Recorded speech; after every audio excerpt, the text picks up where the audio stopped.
সম্মানিত ভিউয়ার্স, আসসালামু আলাইকুম ওয়া রাহমাতুল্লাহি ওয়া বারাকাতুহু। আশা করি সবাই আল্লাহর অশেষ রহমতে ভালো আছেন, সুস্থ আছেন। এই চ্যানেলে আর একটি নতুন গুরুত্বপূর্ণ ভিডিওতে আপনাদের সবাইকে স্বাগতম। আজকে আলোচনা করব ফের মাধ্যমিকে বিভাগ বিভাজন তুলে দেওয়ার বার্তা দিলেন শিক্ষা উপদেষ্টা। বিস্তারিত থাকছে ভিডিওতে। এই ভিডিওটি দেখার আগে যারা এই চ্যানেলে একদম নতুন তারা অবশ্যই চ্যানেলটি সাবস্ক্রাইব করে পাশে থাকা বেল আইকনটি প্রেস করে দিন। আর যারা ইতিমধ্যে সাবস্ক্রাইব করেছেন তাদেরকে জানাই অসংখ্য ধন্যবাদ। ফির মাধ্যমিকে বিভাগ বিভাজন তুলে দেওয়ার বার্তা দিলেন শিক্ষা উপদেষ্টা।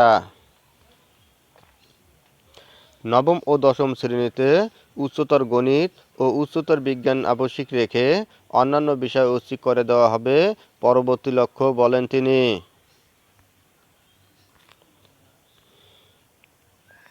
ক্ষমতার পালা বদলে ফিরে এক বছরের মাথায় মাধ্যমিক পর্যায়ে বিভাগ বিভাজন ফিরে আসার পর তা আবার উঠিয়ে দেওয়ার কথা আলোচনায় এনেছেন শিক্ষা উপদেষ্টা অধ্যাপক ওয়াহিদ উদ্দিন মাহমুদ।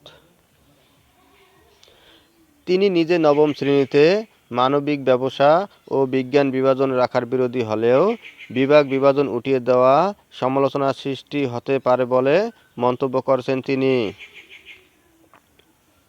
বুধবার এক অনুষ্ঠানে তিনি বলেন, নবম ও দশম শ্রেণীতে উচ্চতর গণিত ও উচ্চতর বিজ্ঞান আবশ্যিক রেখে অন্যান্য বিষয় ঐচ্ছিক করে দেওয়া হবে পরবর্তী লক্ষ্য। এতে মানবিক শাখায় যে আছে সেও ইচ্ছা করলে বিজ্ঞান নিতে পারে, যাতে ভবিষ্যতে সে কোনো কিছু হতে পারবে। রাজধানীর সেগুনবাগিচায় আন্তর্জাতিক মাতৃভাষা ইনস্টিটিউটে এক অনুষ্ঠানে এসব কথা বলেন তিনি। বছরের প্রথম দিনে পাঠ্য বইয়ের অনলাইন ভার্সন এবং বেসরকারি শিক্ষকদের বেতন ভাতার সরকারি অংশ বা এমপিও এর অর্থ বিতরণ কার্যক্রম উদ্বোধনে এ অনুষ্ঠানের আয়োজন করা হয়। আওয়ামী লীগ সরকারের শাসনামলে ২০২৩ সালে বাস্তবায়ন শুরু হয়েছিল নতুন শিক্ষাক্রম। ২০২৪ সাল থেকে বিভাগ বিভাজন উঠিয়ে দিয়ে নবম শ্রেণীতে ওই শিক্ষাক্রম বাস্তবায়ন শুরু হয়। ওই শিক্ষাক্রম নিয়ে অভিভাবকদের মাঝে তুমুল সমালোচনা ছিল, যার একটি অংশ বিভাগ বিভাজন উঠিয়ে দেওয়ার বিরুদ্ধে কথা বলে। ওই শিক্ষাক্রমে পাঠদান চলার মধ্যে ছাত্র জনতার গণ আন্দোলনে গত ৫ আগস্ট শেখ হাসিনা ভারতে পালিয়ে গেলে আওয়ামী লীগ সরকারের পতন ঘটে।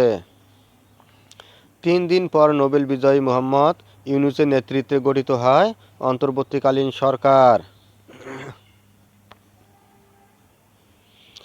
পরে ১ সেপ্টেম্বর নতুন শিক্ষাক্রম বাস্তবায়নযোগ্য নয় বলে ঘোষণা দিয়ে বিভাগ বিভাজন ফিরিয়ে আনার বার্তা দেয় সিদ্ধান্ত জানায় শিক্ষা মন্ত্রণালয়।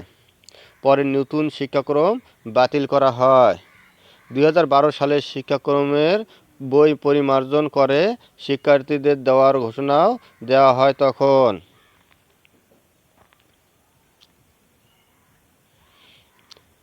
সরকারের এ সিদ্ধান্ত অনুযায়ী ২০২৫ সালে নবম শ্রেণীতে বিভাগ বিভাজন ফিরেছে। বিভাজন ছাড়া যেসব শিক্ষার্থী সদ্য সমাপ্ত ২০২৪ সালে নবম শ্রেণীতে পড়েছিলেন তারাও নতুন বছরে বিজ্ঞান, মানবিক ও ব্যবসা শিক্ষা বিভাগে বিভাজিত হয়ে দশম শ্রেণীতে পড়বেন। বুধবার ওই অনুষ্ঠানে শিক্ষা উপদেষ্টা ওয়াহিদ উদ্দিন বলেন, ওই পাঠ্যক্রমে নতুন শিক্ষাক্রমে অনেক গুরুতর সমস্যা ছিল বলে তার মনে হয়েছে। সেটি হলো নবম ও দশম শ্রেণীতে শুধু সাধারণ গণিত ও সাধারণ বিজ্ঞান পড়ানো হবে, উচ্চতর গণিত ও উচ্চতর বিজ্ঞান পড়ানোর কোনো সুযোগ রাখা হয়নি। নবম শ্রেণী থেকে উচ্চতর গণিত না পড়লে উচ্চ মাধ্যমিকে গণিত নেওয়া যেত না, তাতেও অন্য বিষয়ের ক্ষেত্রেও সমস্যা তৈরি হতো। ওই শিক্ষাক্রম থেকে আগের শিক্ষাক্রমে যাওয়াকে বলা হচ্ছে পশ্চাৎপথে যাচ্ছি কেন? যাচ্ছিলাম বলেই আমি পিছনে ফিরে গেছি। এখান থেকে আমরা নতুন করে শুরু করব। এখন তো আর সময় পাওয়া গেল না, তাই কিছু পরিমার্জন করা হলো। কিন্তু অনেক বিষয় আমরা এমনভাবে বইগুলো আরও পরিমার্জন করব যেন ধারাবাহিকতার কোনো সমস্যা না হয়। এবার নবম শ্রেণীতে কিছু হলো। বিভাগ বিভাজন ফের উঠিয়ে দেওয়ার বার্তা দিয়ে উপদেষ্টা বলেন, নবম ও দশম শ্রেণীতে আমরা উচ্চতর গণিত ও উচ্চতর বিজ্ঞান রাখছি, কিন্তু সবচেয়ে ভালো হয় এবার তো পারলাম না কিছু বিষয় কম্পালসারি রেখে অনেকগুলো বিষয় যেগুলোকে আমরা বিজ্ঞান শাখা বলছি, মানবিক শাখা বা বাণিজ্য শাখা বলছি, এ শাখাগুলোকে তুলে দেওয়া যায়, যাতে করে মানবিক শাখা যে আছে সেও ইচ্ছা করলে বিজ্ঞান নিতে পারে, যাতে ভবিষ্যতে সে যে কোনো কিছু হতে পারবে। হ্যাঁ, এটাও একটা সমালোচনা হবে। তিনি নিজে নবম শ্রেণীতে বিভাগ বিভাজনের বিরোধী হিসেবে তুলে ধরে অধ্যাপক ওয়াহিদুদ্দিন বলেন, আগে থেকেই নবম শ্রেণীতেই ভাগ করা। আমিও এটার বিরোধী, কিন্তু এটি করা গেল না।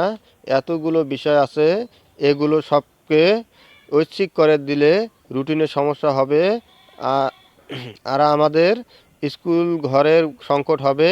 এই কারণে আগামীতে এটি সম্ভব যে ব্যবসার বইগুলো আরও কম করে দেওয়া যাবে। বিজ্ঞানের 4-5টা বইয়ের বদলে আরও 2টো বই করে দেওয়া যাবে, তবে উচ্চতর গণিত রাখতেই হবে। এটি আমার নিজের অভিজ্ঞতা থেকে বলছি। বিষয়গুলো আরও কমিয়ে নিতে পারলে বিজ্ঞান গণিতও পড়া হবে, কিছুটা বাণিজ্যও পড়া হবে। এটি আমাদের পরবর্তী লক্ষ্য, কিন্তু এ সবগুলোতেই যেন ধারাবাহিকতা নষ্ট না হয়। ধন্যবাদ জানিয়ে বিদায় নেওয়ার আগে আবারও অনুরোধ জানাই, যদি ভিডিওটি ভালো লাগে এবং সর্বশেষ শিক্ষামূলক আপডেট ভিডিও পেতে চান তাহলে অবশ্যই চ্যানেলটি সাবস্ক্রাইব করুন। ধন্যবাদ সবাইকে।